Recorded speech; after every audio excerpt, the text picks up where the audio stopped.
मैं आपको बोलना चाहता हूं, मैंने अपना डिमांड छोड़ा नहीं है।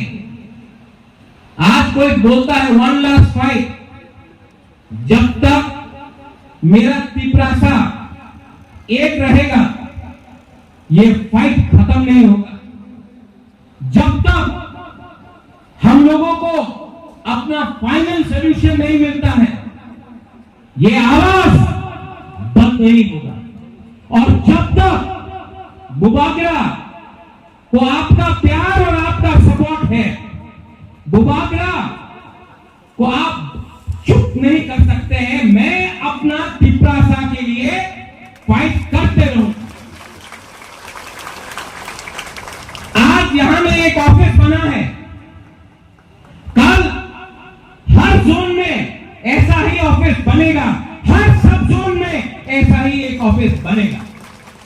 इसमें नौकरी भी अपने ही लोगों को दिया जाएगा, क्योंकि अगर हमको अपने आप को उठाना है तो आपको सुरक्षा भी मिलना होगा, और वो सुरक्षा आपको नौकरी देकर, आपके बच्चे को अच्छा एजुकेशन देकर होगा।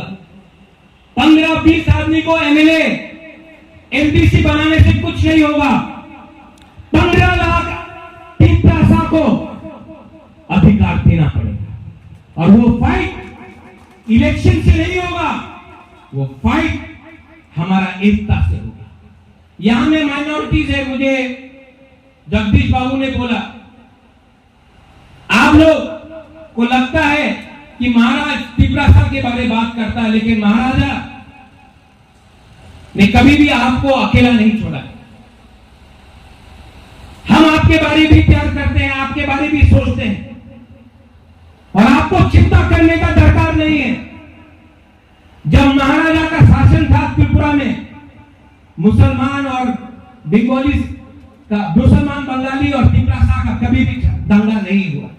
और जब तक हम लोग हैं, हम लोग कभी भी आपके ऊपर अत्याचार होने नहीं देंगे। ये देश, ये राज्य आपका भी, और कोई आपको माइनॉरिटी बनाकर आपको बाहर रखने की कोशिश करेंगे, ये हम टॉलरेट नहीं करेंगे। हम सेक्युलर हैं, हमारा पार्टी का एक विचार है कि सबका साथ सबका विकास में मुसलमान भी रहेगा, तिपरासा भी रहेगा, मणिपुरी भी रहेगा, सब रहेंगे। किसी को छोड़कर आप राजनीति ये देश को नहीं चला सकते।